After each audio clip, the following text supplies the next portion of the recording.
नमस्कार मित्रांनो, परत एकदा आपले खूप खूप स्वागत आहे आपल्या सर्वांच्या महाडीबीटी स्कॉलरशिप ऑफिशियल या चॅनलवरती। आणि आज आपण घेऊन आलो की पीक विमा 1 रुपयामध्ये कसा भरायचा, त्यासाठी कुठली क्रायटेरिया आहे, काय कंडिशन्स आहेत, ऍप्लिकेशन फॉर्म कसा भरायचा, त्यासाठी लागणारा फॉर्म कुठे उपलब्ध आहे आणि त्याच्यासाठी स्टेप बाय स्टेप पूर्ण गाइडलाइन्स याच व्हिडिओच्या माध्यमातून मी तुम्हाला देण्याचा प्रयत्न करणार आहे। व्हिडिओला बिलकुल स्किप करू नका, पूर्ण व्हिडिओ पाहत राहा। आणि सर्वप्रथम मित्रांनो, आपण महाडीबीटी स्कॉलरशिप ऑफिशियल या चॅनलवरती नवीन असाल, अद्याप या चॅनलला सबस्क्राइब केलं असेल तर चॅनलला सबस्क्राइब करा, बेल आयकॉनला हिट करा, यामुळे नवीन येणारा व्हिडिओ सर्वात अगोदर तुमच्यापर्यंत पोहोचेल।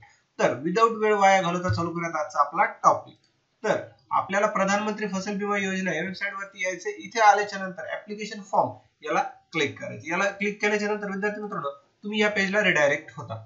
जेव्हा या पेजला रिडायरेक्ट होता तर तुम्हाला इथे काही बेसिक इन्फॉर्मेशन तुमची फिल करायची, ज्याच्यामध्ये पहा इकडे तुमचा आयएफएससी कोड असेल तर आयएफएससी कोड टाकून सुद्धा आपण इकडे इन्फॉर्मेशन घेऊ शकतो। अदरवाइज इकडे आपण आपलं स्टेट, त्यानंतर आपलं डिस्ट्रिक्ट, त्यानंतर आपल्या बँकेचं नाव, कुठल्या बँकेत अकाउंट आहे, तुमची जी बँक असेल ती निवडा, मी माझी निवडतोय।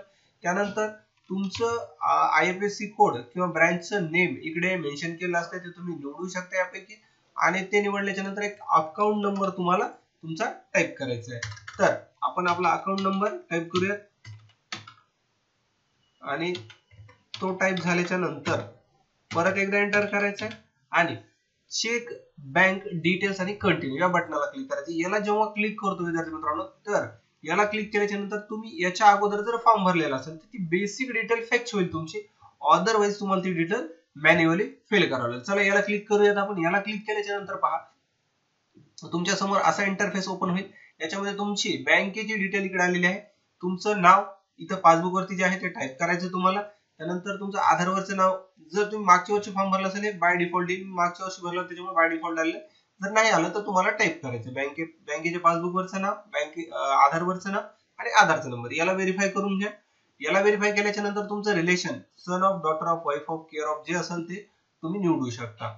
त्यानंतर इकडे त्यांचं नाव टाका, त्यानंतर तुमचा मोबाईल नंबर एंटर करा, त्यानंतर तुमचं एज, जे एज असेल ते टाइप करू शकता। त्यानंतर जेंडर निवडा, कॅटेगरी तुम्ही ज्या कॅटेगरी मध्ये मोडता ती कॅटेगरी निवडा, ज्याला जनरल, ओबीसी, एससी, एसटी जे असेल ते।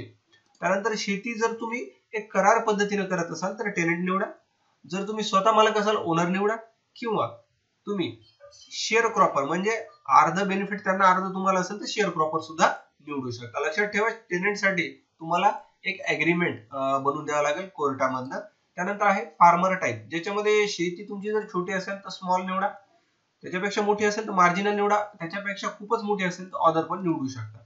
त्यानंतर तुम्ही बेसिकली जिकडे राहता त्याचं स्टेट, डिस्ट्रिक्ट, सब डिव्हिजन, रेसिडेन्शियल व्हिलेज आणि पिन कोड अशा बेसिक डिटेल्स तुम्हाला फिल करायचे। म्हणजे तुम्ही बेसिकली याच्यामधलं फर्स्ट स्टेप किंवा फार्मर ऍप्लिकेशन फॉर्म मधली फर्स्ट स्टेप कंप्लीट केली असं आपण म्हणूयात। आणि याच्यानंतर आपल्याला आपल्या शेतीशी निगडीत काही इन्फॉर्मेशन फिल करावं लागते, ज्याच्यामध्ये आपला गट नंबर कुठला, शेती किती आहे, कुठल्या आपल्याला पिकासाठी हा इन्शुरन्स अप्लाय करायचा, ही बेसिक डिटेल्स निवडायची।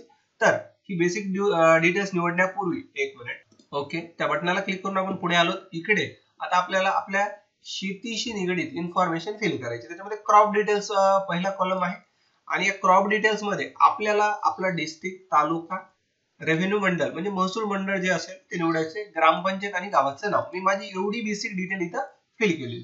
आता याच्यामध्ये पहा तुम्हाला क्रॉप विचारले, काही क्रॉप आहे त्याच्यामध्ये तूर आहे। आता इकडे इंग्लिश मध्ये नाव दिले, तुमचे जर लक्षात नाही आले तर इकडे कंसामध्ये त्याचे नाव दिले, तिथं तूर आहे। आता इथं पहा ग्राउंडनट, शेंगदाणा, बाजरा, कापूस, मक्का, मूग, भात म्हणजे सोयाबीन। तर यापैकी तुम्हाला ज्या पिकासाठी ते घ्यायचे त्यासाठी तुम्ही इकडे क्लिक करू शकता। चला मी सोयाबीनला अप्लाय करतो। इकडे डेट निवडा, ज्या डेटला तुम्ही ते पीक तुमच्या शेतामध्ये लावलेलं आहे। तर एक जनरल तुमची जी डेट असेल ती निवडू शकता। याच्यामध्ये तुम्हाला मी सांगितल्याप्रमाणे owner, tenant, share keeper, mix जे असेल ते तुम्ही निवडू शकता। आता इकडे एक सर्वे नंबर निवडायचा आहे, तर मी इकडे एक सर्वे नंबर निवडलेला आहे आणि त्यानंतर एक खाता नंबर निवडायचा। आता खाता नंबर मला माहित नाही तर मी सर्वे नंबर वरून खाता नंबर पाहणार आहे। आता हा कुठे पाहायचा आपल्याला सर्वे नंबर वरून खाता नंबर?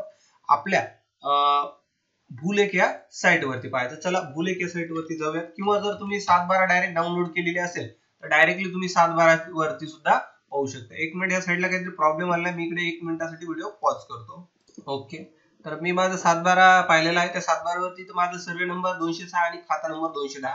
आता ही डिटेल्स फिल केल्याच्या नंतर व्हेरीफाय या बटनाला क्लिक करायचं. आता आपलं जे नाव असेल ते नाव इथं तुम्हाला दिसायला सुरुवात होईल आणि या नावावरती तुम्हाला जे क्षेत्र असेल ते क्षेत्र सुद्धा इथं दिसेल. तर मी याला ओके करतो. आता याच्यात जर मी ऑलरेडी कुठे जर फॉर्म भरलेला असेल तर तुम्हाला व्ह्यू ऑलरेडी इन्शुर्ड मध्ये दाखवेल किंवा ऑलरेडी इन्शुर्ड एरिया म्हणजे माझं जे क्षेत्र आहे त्याच्यामध्ये भरलाय का नाही ते मला इकडे शो व्हायला सुरुवात होईल. पण इकडे मला 0 दाखवते, याचा अर्थ आहे की मी कुठल्याही पद्धतीचा कसलाही विमा भरलेला नाही. आणि सगळ्यात महत्वाचं, kindly ensure that the selected farmer name is the same as the name mention on Aadhaar.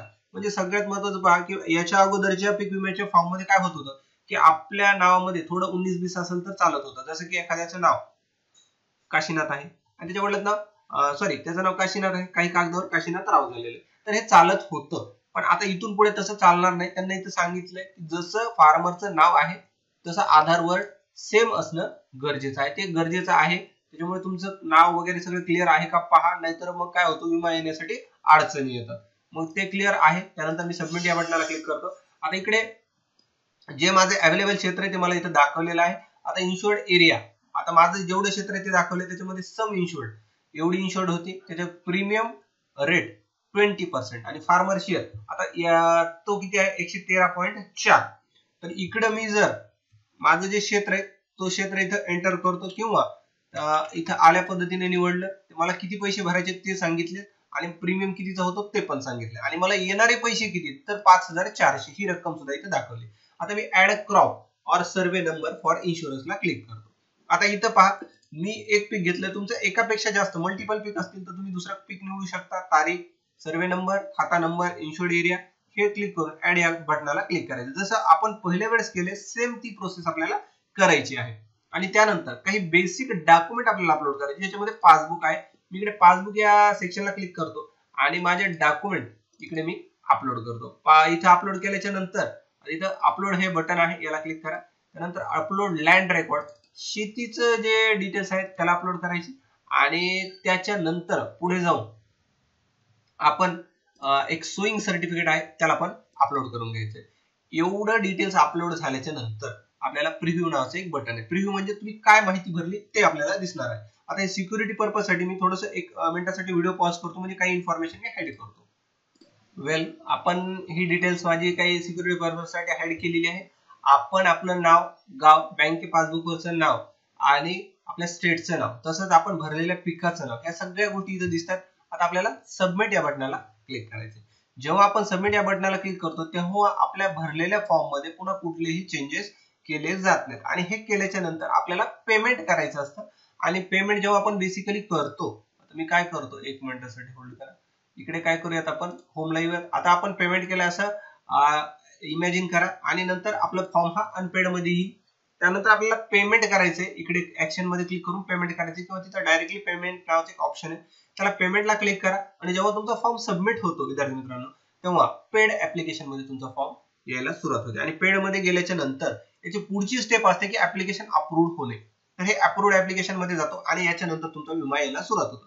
For example तुम्ही भरलेल्या फॉर्म मध्ये काही डिस्पेन्सरीज आहेत, काही त्रुटी, तर तेव्हा तुमचा फॉर्म हा रिव्हर्ट ऍप्लिकेशन मध्ये येतो. रिव्हर्ट ऍप्लिकेशन मध्ये फॉर एक्झाम्पल तुमचं पासबुक व्यवस्थित नाहीये किंवा 7/12 चुकीचा अपलोड केलाय किंवा एखादा कागद क्लिअर दिसत नाहीये, मग तुमचा फॉर्म रिव्हर्ट ऍप्लिकेशन मध्ये येणार आणि तिथून मग तुम्हाला काय करायचं, त्या ड्युरेशन मध्ये, त्या टायमिंग मध्ये रिव्हर्ट ऍप्लिकेशनला येऊन तो पाहायचे आणि त्याच्यामध्ये जे नेसेसरी करेक्शन आहे ते करायचे. आणि इन केस तुम्हाला दिलेल्या ड्युरेशन मध्ये जर तुम्ही करेक्शन केलं नाही तर तुमचं ऍप्लिकेशन होतो रिजेक्टेड. काय होतो रिजेक्टेड, म्हणजे तुम्हाला विमा येणार नाही. याच्यासाठी सर्वप्रथम आपण भरलेला फॉर्म व्यवस्थित भरून घेणे, याच्यामध्ये काही करेक्शन असणे पाहणे किंवा आपण दिलेला मोबाईल नंबर आपल्या जवळ व्यवस्थित सिक्युअर ठेवणे. कारण जेव्हा तुमचा फॉर्म वापस आला, काही त्रुटी आली, काही पण आलं तर तुमच्या मोबाईलला एक टेक्स्ट मेसेज येतो, तो मेसेज पाहणं गरजेचं आहे. तर मग अशा पद्धतीने पूर्ण फॉर्म भरा. हे फॉर्म भरताना जर तुम्हाला काही अडचणी आल्या तर मला कमेंट करा. आणि हो, सगळ्यात महत्त्वाचं सांगायचं राहिलं की हा फॉर्म भरताना आपल्याला जे पीक पेरा भरायचं आहे ते प्रत्येकाकडे अवेलेबल नसेल तर तुम्हाला अवेलेबल करून देतो. इकडे पहा, इकडे माझ्याकडे हा पीक पेराचा फॉर्म आहे. तर हा फॉर्म तुम्हाला मी याची लिंक डिस्क्रिप्शन मध्ये प्रोव्हाइड करतो. तो तुम्ही तिथून डाउनलोड करा, प्रिंट काढा. याच्यामध्ये पहा 23 लिहिले तर तुम्ही 24 करा मॅन्युअली, इकडे 24-25 करा. आणि हा फॉर्म भरा. आणि हा फॉर्म भरताना काय अडचणी आल्या कमेंट करा. अदरवाईज व्हिडिओ आवडला असल्यास लाईक करा, जास्तीत जास्त मित्रांपर्यंत शेअर करा आणि असेच नवनवीन व्हिडिओ पाहण्यासाठी आपल्या चॅनलला सबस्क्राईब करा. धन्यवाद मित्रांनो, भेटूया नवीन एका व्हिडिओ.